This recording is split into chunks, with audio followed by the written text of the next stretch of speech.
Bonjour, bienvenue à tous pour cette deuxième session.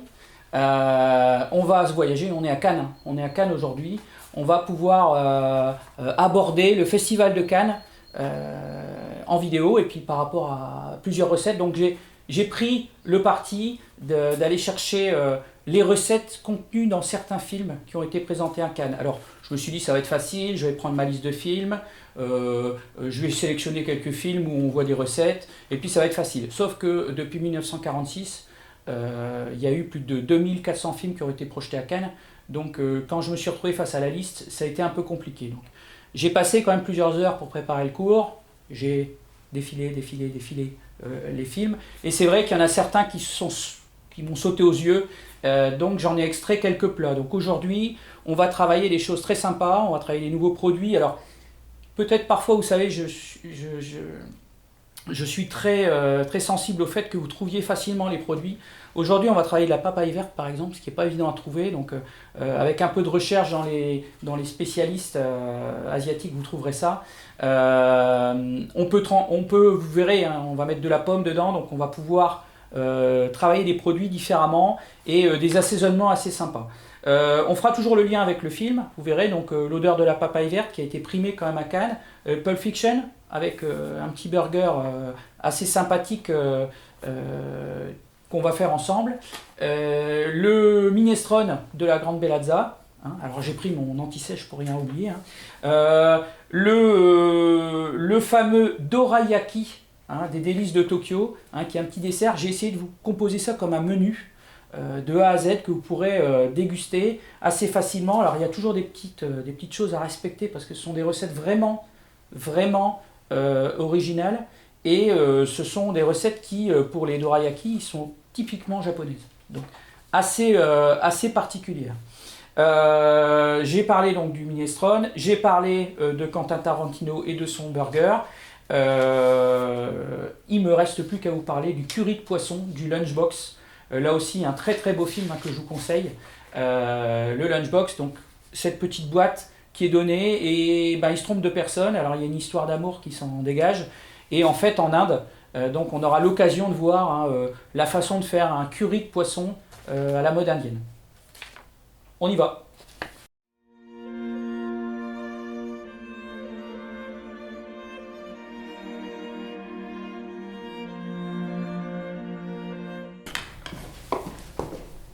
Alors c'est parti. Alors on va commencer par le minestrone parce que c'est la recette qui va nous demander le plus de travail.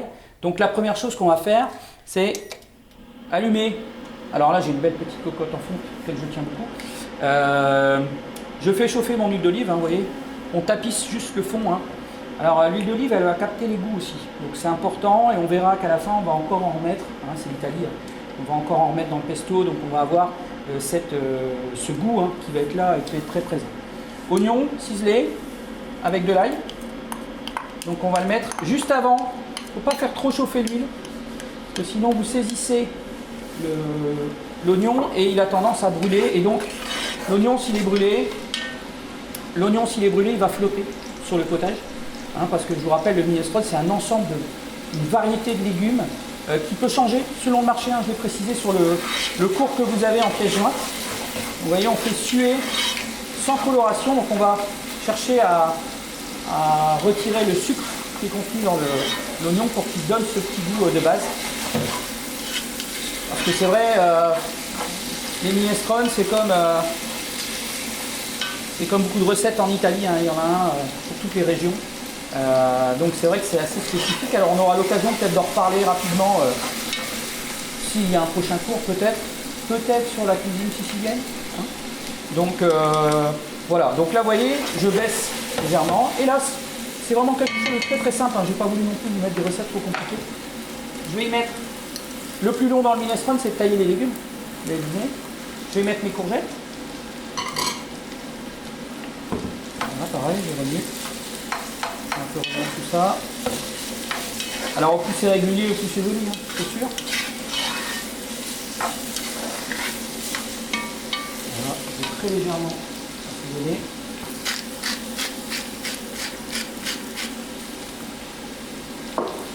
Je vois déjà les habitués des cours de cuisine. festinée comme sel, festinée comme beurre. Et vous voyez, hein, regardez, la fixation du gras et surtout là vous n'avez pas l'odeur, hein, mais l'odeur est vraiment fort sympathique. Alors une fois que j'ai tout ça, je vais mettre mes haricots. Alors on commence à avoir des légumes frais dans les marchés, notamment les petits pois qu'on mettra tout à l'heure. Voilà. Je vais mettre mes pommes de terre. Donc, je vais bien les mettre comme ça.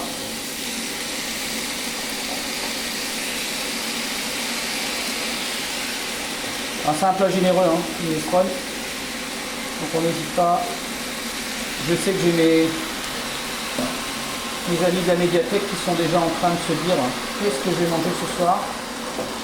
Vous n'êtes pas là, donc automatiquement, il faut bien que quelqu'un mange le plat. Hein. Je me trompe? Non. Ah ouais. Anne a une notion de sacrifice, un degré de sacrifice assez élevé. Donc vous voyez, hein, tout simplement, j'ai fait revenir. Là, je vais mouiller à hauteur et on va partir pour une demi-heure de cuisson. Donc, je mets à hauteur. Je ne vais pas mettre toute l'eau parce que normalement, un minestrone, il y a plus à manger qu'à boire. Donc là, je vais ramener l'ébullition. C'est vite, hein. Alors bien sûr, hein, on peut mettre du thym, on peut mettre du laurier, on peut même mettre une toute petite botte de menthe par exemple. Je vous dis, ça dépend des recettes, ça dépend des régions, que l'on soit en Lombardie, en Vénétie, tout est différent. Alors bien sûr, il y a des indispensables dans le minestrone, on le verra tout à l'heure. Hein. On va faire rapidement un petit pesto maison, des pâtes bien sûr, et des tomates. Mais ça se met à la fin de la cuisson. Donc d'abord, on a à peu près 25-30 minutes de cuisson.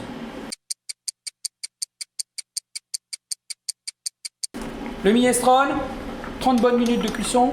Hein. On baisse légèrement, on va ajouter les ingrédients hein, qui demandent peu de cuisson. Donc petit pois. Hop. Alors on commence à en avoir de frais. Profitez-en sur les marchés.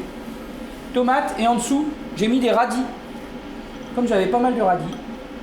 Le croquant. La petite touche originale. Je mélange. Vous voyez, hein. Ah, un petit pois sauteur. Vous voyez la couleur, et puis c'est joli tout, comme tout. Là, je vais rajouter un peu d'eau pour pouvoir mettre mes pâtes. Parce que vous voyez, on est vraiment sur ce côté, le bon gros mélange de légumes. Merci Anne. Donc là, hop, j'ajoute de l'eau, je remets un peu de puissance. Hop. Là. Hop. Mes petites pâtes, alors vous voyez, j'ai pris les petits macaronis coupés, hein, donc très, très sympa comme forme, et puis surtout très rapide à cuire. Je mets dedans. Hop. Je mélange et je vais laisser cuire, tout simplement. Alors, vous avez pu remarquer, hein, j'ai pas mis de sel, j'ai pas mis de poivre pour l'instant. Pourquoi? Parce que c'est quelque chose qui va on va finir ça avec un assaisonnement typique de chez eux, qui est le pesto. Alors là, j'ai choisi de la noisette, vous voyez, hein. Donc noisette, parmesan.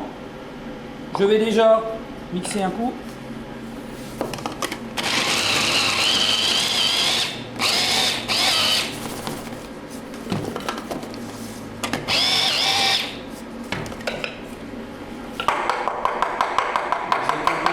Un peu gourmand, j'en ai fait un peu beaucoup. Je vais enlever un peu.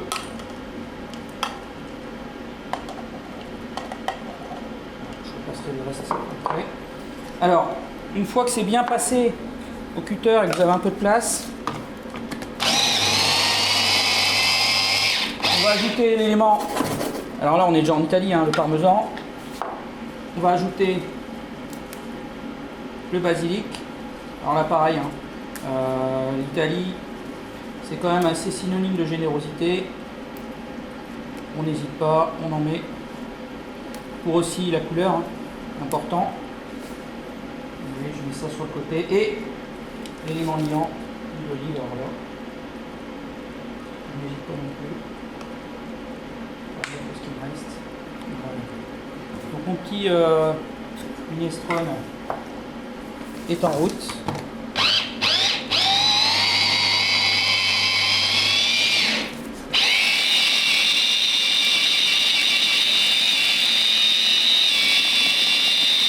Alors on peut le faire avec une petite girafe.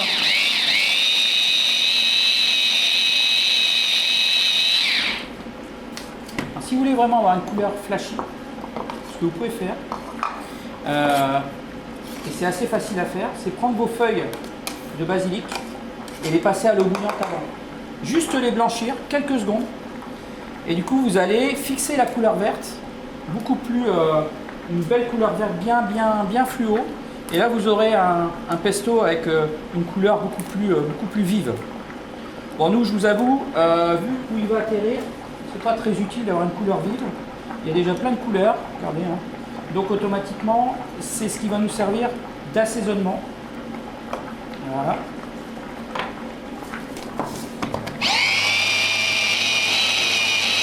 Donc il faut bien mixer, il faut bien extraire tout le goût du basilic.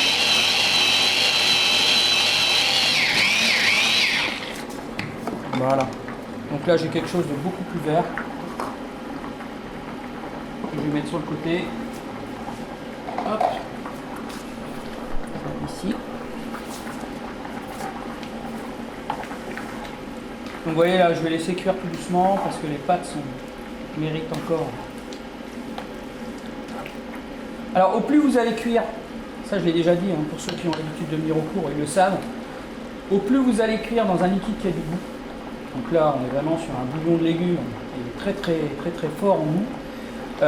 Au plus ça va être long. C'est-à-dire que sur un paquet de pâtes où on va vous indiquer 8 à 10 minutes de cuisson, il va falloir facilement rajouter, si vous ne les cuisez pas dans l'eau salée, vous allez devoir les cuire dans un bouillon, un fumé, automatiquement il faudra rajouter du temps.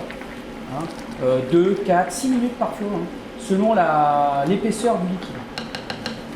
Donc là, je vais laisser, on va laisser cuire tranquillou. Alors le but final, c'est d'avoir quand même encore en visuel tous les légumes. C'est-à-dire qu'on ne veut pas que les pommes de terre soient trop cuites. Hein, il faut vraiment que les pommes de terre soient encore en cubes, hein, bien formées, vous voyez, comme là. Hein. Donc là, à mon avis, les pâtes, il y en a encore pour 5 minutes. C'est pour ça que on baisse pour que ça cuise tout doucement, que ça se gorge bien d'eau. Et on finira avec le pesto. Alors, ça y est, donc la cuisson est bonne, vous voyez, hein, les pâtes ont bien gonflé. J'ai rajouté de l'eau et puis en fait l'eau est absorbée, Donc c'est pour ça qu'il ne faut pas en mettre beaucoup, vous avez vu, hein, la générosité du bouillon, hein, on voit complètement opaque. Donc là on est vraiment sur quelque chose qui est chargé. Alors c'est vrai qu'il y a de l'amidon, il y a tous les composants, hein, et comme je l'ai dit à mes camarades de jeu là, on a vraiment cette huile d'olive qui est en suspension au-dessus où le goût se concentre. Et là, on a vraiment quelque chose d'extrêmement goûteux. Et là-dessus, bien sûr, on va ajouter notre assaisonnement. Donc, vous voyez, hein, je vais venir poser mon pesto dessus. Alors, il y en a certains qui vont me dire, oui, il n'y a pas d'ail. Oui, j'ai pas mis d'ail parce que j'en ai mis au début dans le minestrone. Mais c'est vrai qu'on peut mettre de l'ail. Alors, on peut mettre de l'ail, on peut blanchir l'ail avant de le mettre dedans et de le mixer. Encore une fois, hein, il y a plein d'associations possibles à ce niveau-là. Donc là, on va d'abord mettre les légumes, être généreux. Je vous l'ai dit, hein, il y a plus à manger qu'à boire dans un minestrone. Alors là, vous allez me dire, oui, il y a beaucoup de pommes de terre. On est dans le nord. On ne va pas non plus nous embêter. Hein. Donc il y a de la pomme de terre en ce moment. Là, c'est le plat servi ça le soir. Quelques croûtons. Voilà, donc vous voyez, voilà, je vais remettre un peu de légumes, un peu de couleur au-dessus, comme ça, petite cuillère, petite pointe, encore d'assaisonnement. Il me semble qu'il me reste quelques petites feuilles de basilic, on va carrément prendre le cœur là, hop. Voilà. Et voilà le minestrone de la Grande Beazza. Un film aussi assez sympathique avec des personnages très truculents où justement il y a une scène où il se retrouve autour du minestrone. Hein. Il n'est pas bon mon minestrone, donc voilà. C'est à faire, vous voyez, hein. Le fait d'avoir mis le pesto dedans, vous avez vu, le jus a complètement changé. Il était déjà bien opaque, et là en fait on sent qu'il y a du goût. Et là c'est le parmesan qui joue son rôle. Donc voilà, le minestrone avec la louche pour être servi. Voilà, parfait.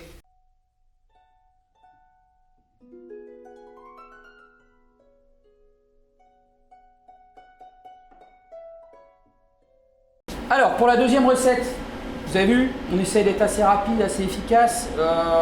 Bon, c'est sûr, hein, mes petits légumes à moi sont déjà taillés, mais vous allez voir que c'est des recettes, une fois que la préparation de base est faite, il n'y a plus qu'un enchaînement logique. Alors là aujourd'hui, l'hélice de la papaye verte, hein, on est passé de l'Italie, on va aller directement en Asie. Vous voyez, hein, c'est un fruit, hein, la papaye verte.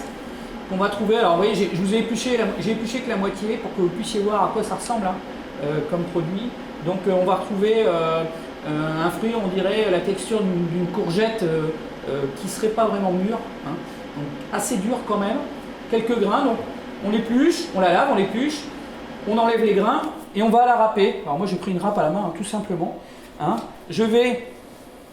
Elle est ici, vous voyez, hein, c'est translucide, c'est très très frais comme produit. Alors là j'ai mis un petit peu de citron vert dessus pour pas qu'elle noircisse.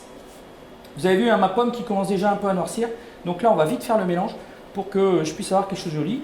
Des petits dés de tomates et des carottes. Donc là j'assemble tout dans mon récipient. Bien sûr, on peut se laver les mains. Voilà. Je tiens quand même à préciser le souci du détail de l'équipe de Rosu, hein, qui m'a mis une belle nappe rouge hein, pour rappeler le tapis rouge de Cannes. Quand même le préciser quand il y a un effort de fait sur le décor. Hein. Donc vous voyez, je mélange délicatement mes ingrédients. Voilà. Une fois que c'est fait, je mets sur le côté. Alors bien sûr, on réserve au frais. Hein. Je vais prendre sauce Mockman, jus de citron, sucre de canne. Je mélange tout ça, hein, vous avez les proportions dans le document que je vous ai donné, avec des cacahuètes, vous voyez. Hein. Et bien sûr, pas de cuisine asiatique. Alors, même si ce ne sont pas tout à fait les mêmes cuisines, hein, mais cuisine vietnamienne, thaïlandaise, laotienne, on est vraiment sur des cuisines où ça pique un peu. Je sais que le palais de certains est assez sensible, donc en fait on va travailler à la pointe de couteau. Hein. Donc vous voyez, une pointe de couteau, c'est ça. C'est comme son nom l'indique. Hein. Donc je vais mettre une pointe de couteau, pas plus. Alors, on peut mettre un petit piment rouge coupé en petits morceaux, hein, mais toujours pareil, il faut savoir gérer. Il faut que ça chauffe, mais pas que ça pique. C'est ça le secret. Donc une fois que j'ai mélangé correctement tout ça, je viens mettre mon assaisonnement directement dessus. Alors, la cacahuète va apporter vraiment un plus. Donc, je mélange, toujours pareil. Voilà. Et j'ai ma petite salade très fraîche de papaye. Alors là, on va tout doucement, on aura beau faire ce qu'on veut, on va arriver en été. Donc, l'été va arriver. On sera obligé de faire des petites choses fraîches comme ça. Et c'est vrai que c'est un produit assez sympa. Comme je vous l'ai dit tout à l'heure, si vous ne trouvez pas ça, on peut faire la même chose avec des pommes. On peut faire un mélange de plusieurs pommes, qui peut être sympa aussi au niveau de la salade. Et c'est vrai qu'on peut avoir quelque chose de très intéressant au niveau du goût. Donc vous voyez, hein, on va prendre un peu de salade. Ça croque, ça craque, c'est frais, c'est légèrement relevé. Donc on est vraiment sur une petite entrée très très très simple à faire. Et qui rappelle un film, hein. Le film est vraiment très très bien. Ça raconte l'histoire d'une jeune fille tout au long de sa vie en Asie, donc notamment au Vietnam. On la voit grandir, on la voit faire la cuisine avec sa mère, on la voit avoir des enfants, donc c'est vraiment quelque chose d'assez intéressant. Juste un petit... Ça aussi c'est indispensable dans la cuisine asiatique. Une petite touche de coriandre, on va la réutiliser tout à l'heure. Voilà. la petite salade de papaye.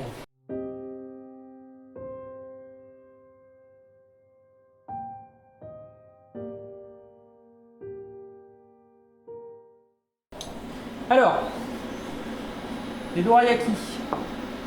Alors les délices de Tokyo, hein. Excellent film aussi, hein. Beaucoup, un film d'auteur japonais. Donc on y voit une mamie cuisiner avec amour des dorayaki pour ses petits enfants. Vous voyez, regardez, on va juste mettre une bonne couche d'huile quand même. On va bien la faire chauffer. Alors attention, huile neutre, hein, de tournesol. Attention, vous allez le voir dans la pâte, il n'y a pas de lait. On est sur une pâte où il y a beaucoup de sucre. Il y a du miel, il y a du sucre, il y a des œufs surtout. Donc c'est une pâte, quand vous allez la poser dans la poêle, qui aura tendance à colorer assez rapidement. Vous avez vu, hein, la gestion de la cuisson, hein, là ils sont terminés. La gestion de la cuisson n'est pas comme une crêpe. C'est beaucoup plus, il faut avoir beaucoup plus de surveillance. Vous allez voir, elle va gonfler légèrement parce qu'il y a de la levure chimique, hein. Donc là, on va essayer de la faire pas trop épaisse. C'est comme un blinis, hein. Vous voyez, on étale légèrement et on va laisser notre dorayaki cuire doucement. Entre deux, voilà, on va prendre, vous voyez, ça ressemble presque à des pancakes, à des petits beignets, vous avez vu, hein. Ça c'est la coloration en fait, c'est le sucre, hein, qui fait cette couleur, hein, un peu colorée comme ça, bien colorée. Alors, au départ, dans le film, on met ce qu'on appelle un azuki. Azuki, c'est l'azuki, c'est un mélange à base de haricots. Vous voyez, hein, là déjà il est déjà bien coloré. Hop. Donc n'hésitez pas à sortir du feu pour maîtriser le mélange. Vous voyez, on va laisser cuire tout doucement comme ça. Mais hier, moi je me suis fait surprendre sur les premières cuissons, hein, pour mes essais. Vous, ça peut être pareil, alors faites attention. J'ai fait ça sur une crêpière, donc j'ai dû l'allumer, l'éteindre, Hop, vous voyez, c'est un peu trop cuit. Donc le sucre contenu dans la petite crêpe fait beaucoup pour la coloration. Donc vous voyez, là, ce que je vais faire, je vais complètement l'éteindre et je vais la laisser cuire comme ça, tranquillement. Regardez ici. Donc la recette de base, hein, c'est, je vous l'ai dit, avec une crème de haricots rouges. C'est typiquement japonais. On peut mettre tout ce qu'on veut à l'intérieur, de la groseille, des pâtes à tartiner, je ne vais pas citer le nom, de la crème de châtaigne. Vous voyez, moi j'ai une crème de châtaigne faite maison. Donc tout simplement, on va masquer le fameux dorayaki, comme ça, soyons généreux. Voilà. Et je vais en mettre un autre au-dessus. Je vais mettre la plus belle face de ce côté.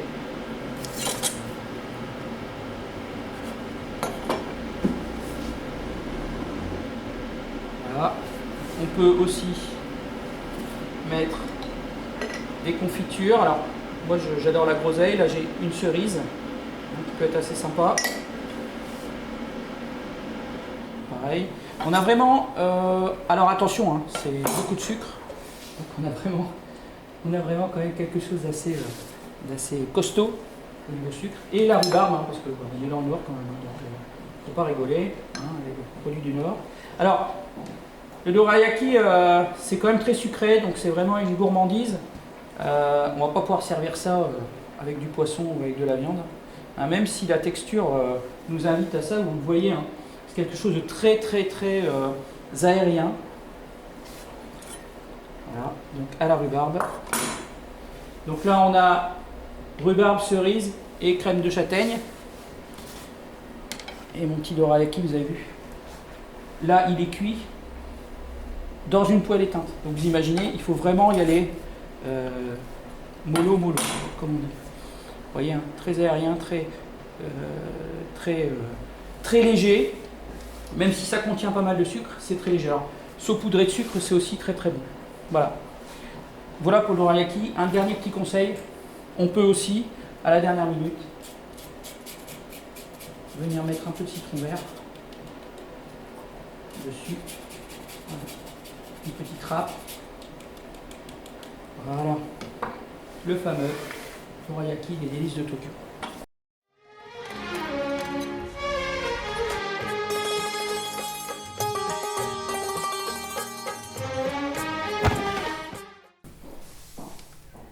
le curry de poisson. Alors le curry de poisson, c'est pas compliqué. On va commencer par faire la sauce curry. Donc la sauce curry, je vais le prendre après, Anne, s'il te plaît. Donc la sauce curry, on va tout simplement prendre de l'huile d'olive. On va y mettre un oignon, coupé finement. Toujours pareil, on ne va pas attendre que l'huile soit trop chaude pour mettre l'oignon dedans. On va le faire revenir. Et là, il y a le petit secret du curry, hein, c'est qu'on va utiliser un produit.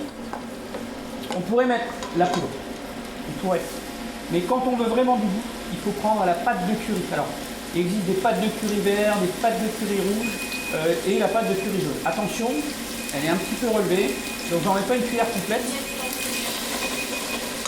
Je baisse, vous voyez, hein, et je vais mélanger ma pâte de curry dans les oignons pour la détendre en fait, hein, et puis pour parfumer. Et ça, ce sera ma base de travail pour mon curry complet. Alors comme là, vous allez voir, hein, la couleur que ça va prendre rapidement, comme on a un goût qui est très très fort, qui est très puissant, hein, cette pâte va amener vraiment... Alors, souvent on pose la question, c'est quoi le curry, hein? Alors les currys, on parlait des pizzas de Naples et on parlait de la cuisine italienne avec le minestrone. Les currys, il y en a encore plus que l'indien peut-être, hein. Donc automatiquement c'est des mélanges d'épices, de la citronnelle, du galanga, du garam masala, des choses comme ça. Déjà, il y a plein de mélanges d'épices. Vous voyez, je fais roussir légèrement cette pâte. Je fais en sorte que ça n'accroche pas, hein. Donc votre feu doit être assez modéré. Donc ces mélanges d'épices vont tous apporter un mélange particulier. C'est des herbes, des racines qui sont pilées ensemble, hein, et qui permettent d'obtenir des pâtes qui vont assaisonner. Alors j'ai pas, encore une fois, hein, chaque famille en Inde, hein, a sa recette à elle. Alors regardez, là vous voyez, j'ai légèrement fait colorer, vous voyez bien que ça accroche au fond. Donc là il faut faire attention. Le lait de coco, alors je vous conseille de les prendre en boîte, un peu plus concentré, hein. Je vais mettre mon lait de coco, vous allez voir la belle couleur que ça va prendre tout de suite.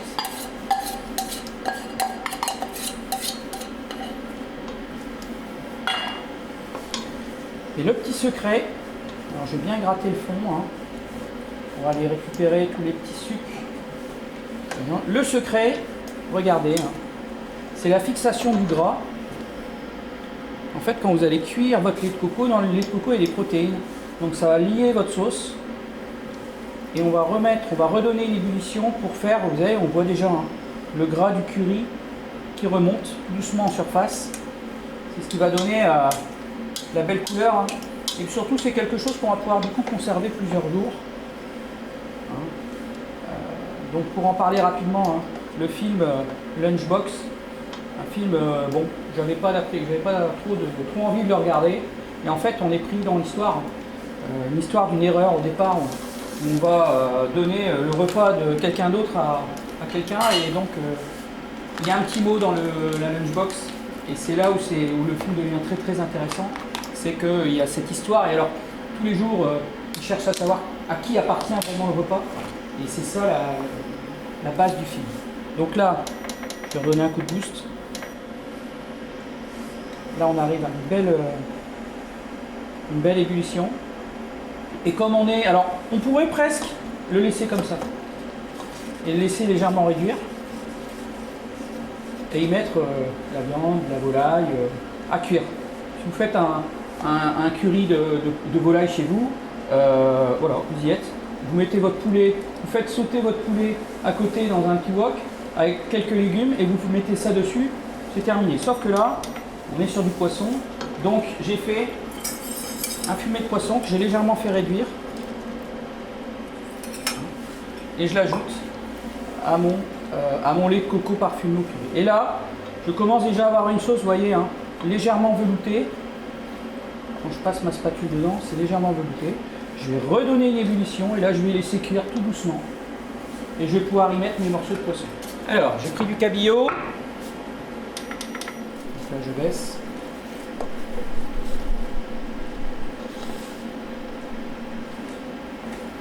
Alors il y a plusieurs options possibles. Dans la recette, je vous donne la recette littérale qui est donnée par rapport au film. Hein.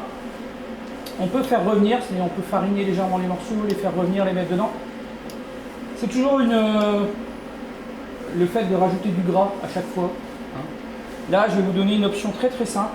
C'est-à-dire que là, on va laisser réduire tout doucement. Pendant ce temps-là, on prend nos morceaux de poisson, hein, on les coupe. Donc là c'est du cabillaud, hein, du dos de cabillaud.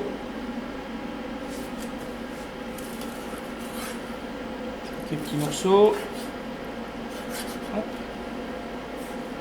Alors bien sûr, hein, je vous l'ai dit, hein, les currys comme ça, on peut y retrouver de la citronnelle, de la coriandre, toutes ces choses qui font un peu l'Inde. Hein. Donc automatiquement, c'est pas une recette fixe, il n'y a pas de choses vraiment figées. Donc là, vous voyez, on va avoir quelque chose de bien apparent. Et on va venir y déposer, sans les faire revenir à la poêle, nos morceaux. Alors je vous l'ai dit, hein, c'est une variante. Nos morceaux de poisson, tout simplement. Comme ça. Et là, vous allez voir ce qu'on va faire. Ça va être assez sympa pour un plat à faire à la dernière minute. Alors vous voyez, hein, j'ai mis mon poisson il y a une petite minute. Je remue bien pour répartir la chaleur et je retire. Donc là je suis vraiment... le poisson est dedans, c'est bouillant et je laisse de côté. Je prends ma poêle, je vais y mettre un fond d'huile. Pareil, huile neutre. Hein. Et là, je vais faire l'accompagnement. Alors, l'accompagnement, c'est du riz basmati cuit. Donc là, il est cuit avec du curcuma. Alors, parfois, vous verrez, hein, si vous regardez des reportages culinaires sur la cuisine asiatique, vous allez voir, eux n'hésitent pas du tout, comme j'ai fait tout à l'heure avec la pâte de curry, à mettre des épices directement dans la matière grasse. Et ils y vont. Hein. Ils mettent vraiment beaucoup d'épices. Ils n'ont pas tout à fait la même capacité que nous en termes d'acceptation du piment. Hein, ils sont nés avec, donc voilà. Donc là, on va faire un riz grillé, en fait. C'est-à-dire qu'on va le laisser bien cuire. Hein. Donc il est cuit, hein, je vous le rappelle. C'est un basmati qui est cuit, donc un basmati c'est assez rapide à cuire. Le curcuma va avoir cette capacité de coloration. Hein. Alors là, je ne vous dis pas l'odeur que ça dégage. Hein.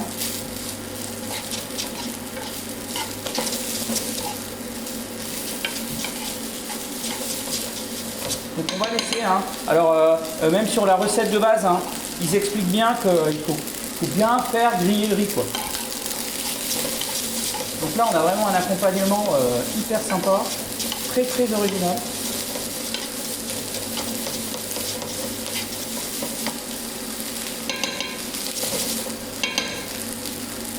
Et là, le croustillant, on ajoute de la noix de cajou. Alors attention, hein, comme tout à l'heure pour la salade de papaye, je ne vais pas préciser, mais la cacahuète et la cajou non salée. Donc on en trouve assez facilement maintenant, contrairement à avant où il fallait se battre quasiment. Ouais. Vous passez les cacahuètes sous l'eau. Et là, non, il n'y a pas besoin. On en trouve assez facilement, même au rayon apéritif. Hein. Il y a des gens qui se sont battus pendant des années pour nous. Maintenant qu'on a ça, voilà. Donc là, en parallèle, hein, vous voyez mon poisson. Vous voyez hein, la qualité de la sauce. Là, ça c'est le lait de coco. Le lait de coco, c'est vraiment exceptionnel au niveau de du produit. Hein. C'est un produit qui va prendre seul hein, et qui va être et qui va vraiment apporter une liaison à votre sauce. Donc vous voyez le riz. Hein. Le temps de le réchauffer, d'avoir un petit côté croustillant, peut-être quelques grains qui vont croustiller plus que les autres. Vous voyez, hein, le riz est légèrement grillé, donc là on va être bon. Hein. Vous pouvez faire ça chez vous. Hein. Bon, c'est mon côté cascadeur au niveau du cinéma, il faut marquer le coup. Donc, vous voyez, là on a vraiment l'odeur. Vous voyez, à la puissance du curcuma, on est quand même sur un riz qui est blanc complètement au départ, qui n'y a pas cuit avec le curcuma. Bon, le curcuma, vous voyez, hein, on arrive à un riz qui est grillé en fait. Avec un tout petit fond d'huile de tournesol. Alors je vous avoue, la poêle est très très bien. Donc il faut absolument avoir du bon matériel pour ce genre de choses. J'éteins pas ma plaque. Pourquoi? Je vais remettre mon poisson à chauffer légèrement pour finir la cuisson. Je vous rappelle que le poisson, quand on cuit du poisson, il doit être nacré à cœur. Donc là,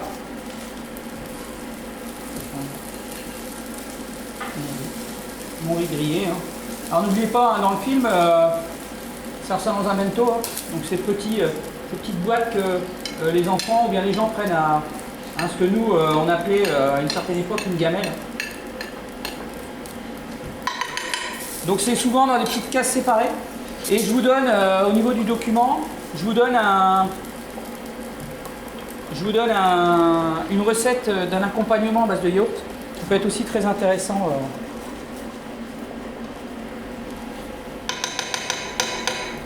Comme ça, hop.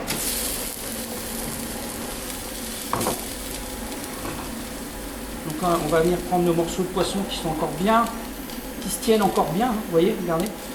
Hein, le poisson si j'ai pas pris mon chronomètre, hein, mais le poisson a cuit 3 minutes, pas plus. Pourquoi? Parce que, alors, encore une fois, il faut toujours des surcuissons au niveau des poissons, et ça c'est pas super. Alors, là on a notre petit curry qui est terminé. Vous voyez, même contrairement à la recette, j'étais beaucoup plus vite. Alors c'est vrai que les éléments sont prêts, hein, pas se le cacher. Hein. Vous voyez, hein, on est généreux, c'est un plat en sauce. Voilà, je prends un petit papier pour venir faire mon bord d'assiette.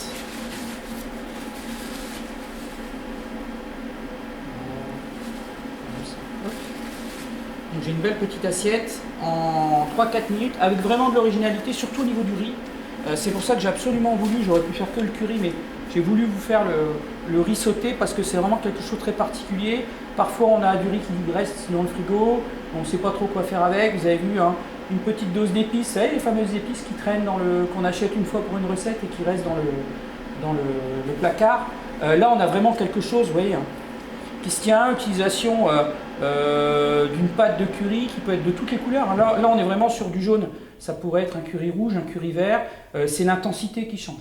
D'accord? Donc le jaune c'est le moyen, le vert c'est le plus doux et le rouge, bon, c'est celui qui est un peu plus fort. Après, encore une fois, on peut mettre encore un peu de piment, mais par exemple on peut venir râper un zeste d'orange dessus. Ça, ce serait pas mal aussi, hein, le contraste qui peut être très intéressant. Voilà pour le curry.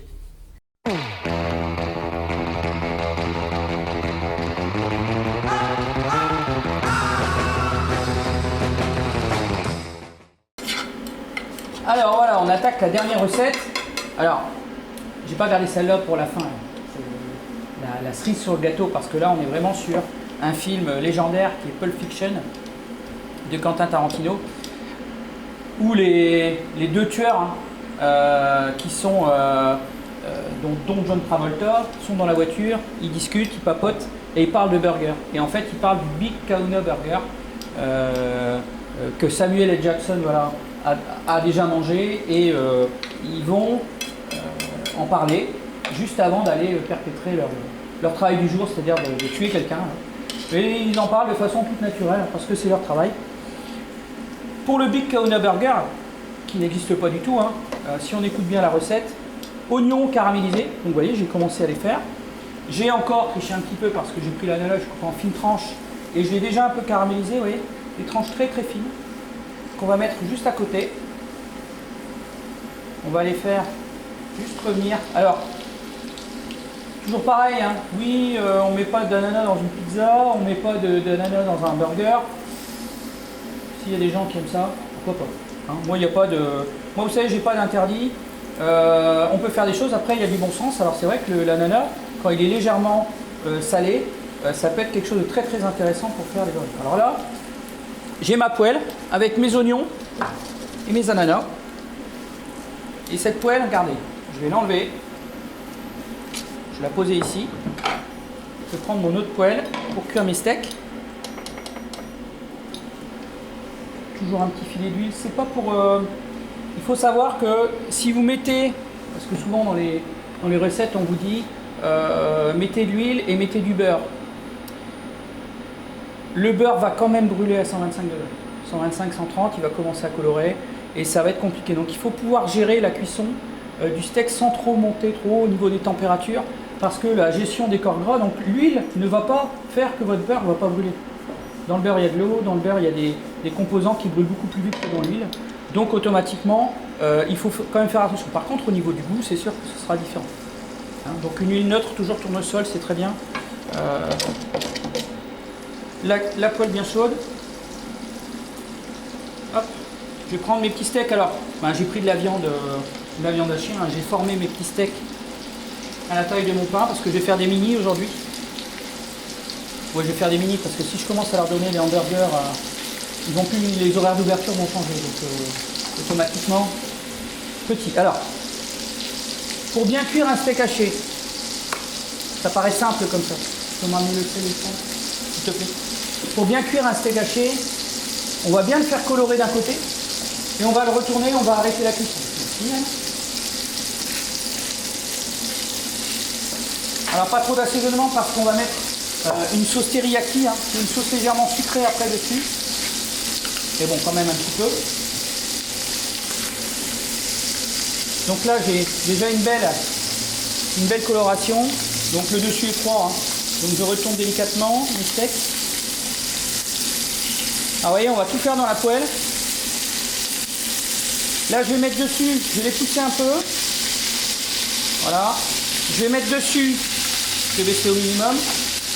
Mon petit fromage, alors un cheddar, hein, un gouda. Au mieux un Monterey Jack, c'est vraiment ce que le fromage du film. Le problème c'est que c'est quasiment introuvable, hein, mais c'est une sorte de gouda. Hein. Voilà. Donc là on a nos petits burgers. Parce que le burger c'est d'abord le steak.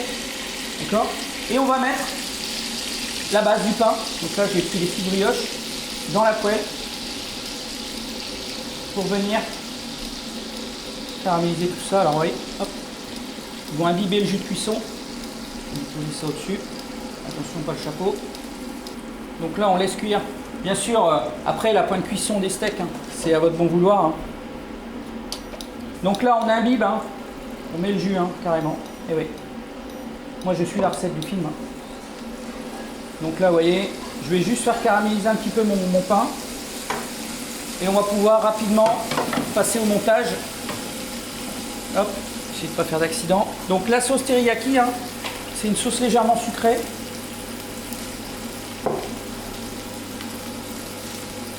Alors bien sûr, hein, dans le film, il y a deux steaks.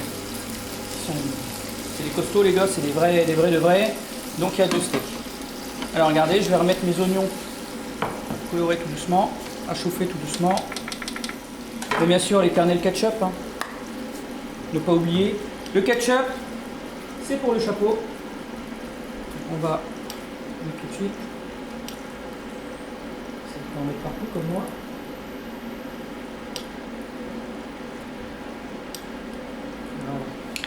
Hop. Heureusement, j'ai mon petit torchon. Ensuite, les bases qui ont été bien imbibées. Hop. Voilà.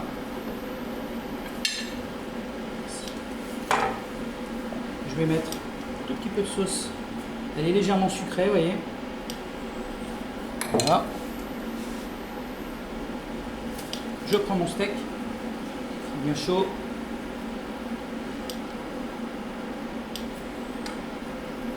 Alors ça, c'est vrai qu'à l'apéro, ça peut être pas mal.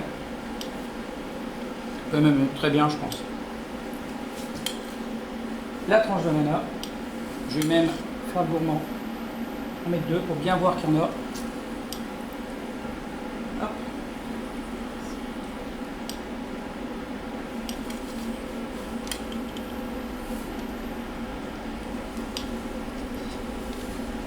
C'est bizarre que les personnes qui arrivent du bureau là, encore. Alors il y a vraiment ce mélange salé, sucré, fort sympathique.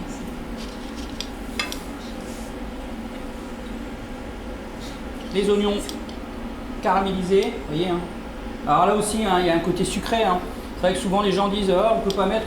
Mais en fait, les oignons, les carottes, il y a quand même des produits qui naturellement sont sucrés et qui vont apporter un niveau de sucre dans votre plat.